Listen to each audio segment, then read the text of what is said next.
Hey everybody, it's Kevin and it's time for your 2-minute training and it starts now. It seems like you guys love it when I kind of just make it a little bit of a news broadcast. So I've got like 3 or 4 things. I've been reading the news, watching the news, paying attention to online forums, and I got a couple for you. The first one's kind of exciting. Now I've been in the business, as you know, for a very long time. So when I started, the shows that you would watch were 1 Adam 12 and Emergency, and then there was Rescue 911, and then of course we've been featured on, how many 2020 prime time specials, and then there was the movie The Call, and now there's 911 on Fox, which we know isn't very realistic. But starting in less than a week, if you're watching this when this video first comes out, there's a new show on ABC called Emergency Call. It's gonna be great. It's kind of cool because there are 5 different agencies that they're focusing on.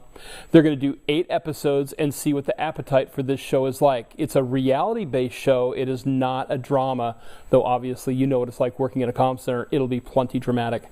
We're also really proud to say that of the 5 agencies, PSTC has provided in-service training for all 5 of them.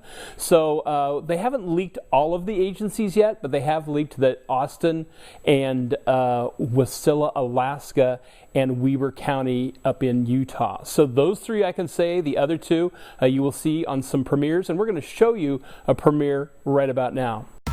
911, what's the emergency? I'm sorry, you have a what in your throat? A spatula? There's a guy walking around with a samurai sword on his back. You said he was licking the stop sign? Can you hear me, ma'am? I just need you to tell me what's happening right now. Can I get a chicken sandwich combo? She put me on hold to order her food. We're gonna have to send the cavalry. Luke Wilson hosts Emergency Call. New series premieres Monday, September 28th on ABC. So you've seen that? You want to see it? I hope so. I've got my DVR all tuned in. We're going to make this thing like maybe it's a little celebration. Have a few socially distanced friends come over, wave your gold flag and see if maybe you can make a little fun out of this one. Hopefully it's going to be realistic. A couple of the things in the news, and these 2 are just disturbing and weird all at the same time. And I'm not going to point names or agencies or anything like that, but here's 2 that fall into the category of just because you have the right to do it doesn't mean you should do it. First one, a young lady in her private life decides to post some topless pictures on the internet. Apparently, one of her coworkers doesn't like her and then turns her in to the city and to the police department. So there's now a big ethics investigation. Now, does she have the right to post those photos? Depending on your code of conduct rules. Maybe she does, maybe she doesn't. But should she, knowing what it's going to bring her and knowing that there's people out there gunning for her? Just always think in the back of your head, what would this look like on the 6 o'clock news? Which is exactly what 2 other dispatchers are paying attention to right now, because one agency called the other agency to let them know about a hit and run. The hit and run occurred during one of the protests, and suddenly it became kind of an editorial discussion about America and the discourse that we're in right now and the personal feelings of one of the dispatchers. Now again, do you have the right to do it? Maybe. Should you do it on a recorded line? Most definitely not. So try to have the filter turned up just a little bit, but we know that that's very difficult, so be mindful of that. Last thing is we're very excited, and the reason I got the gold flag out is that more and more states are now approving of dispatchers as first responders.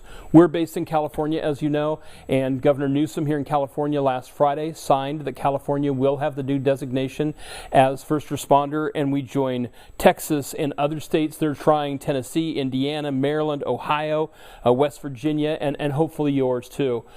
Great props out to Cal NENA. The California NENA chapter did an awesome job ferrying this through the legislature and then getting the governor's approval. So bravo to Cal NENA, bravo to the state of California and other states that are following suit.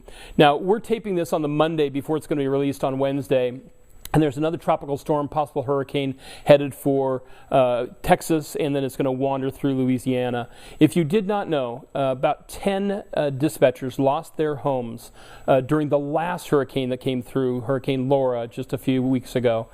Go to the Louisiana APCO or NENA chapter. They're both collectively working together. We've been working with them and have raised almost $2,000 just from PSTC folks, and they have raised a lot more. So go directly to their chapter sites and support those 10 dispatchers. Go to our Facebook page if you want to find the link, and supporting each other is what it's all about.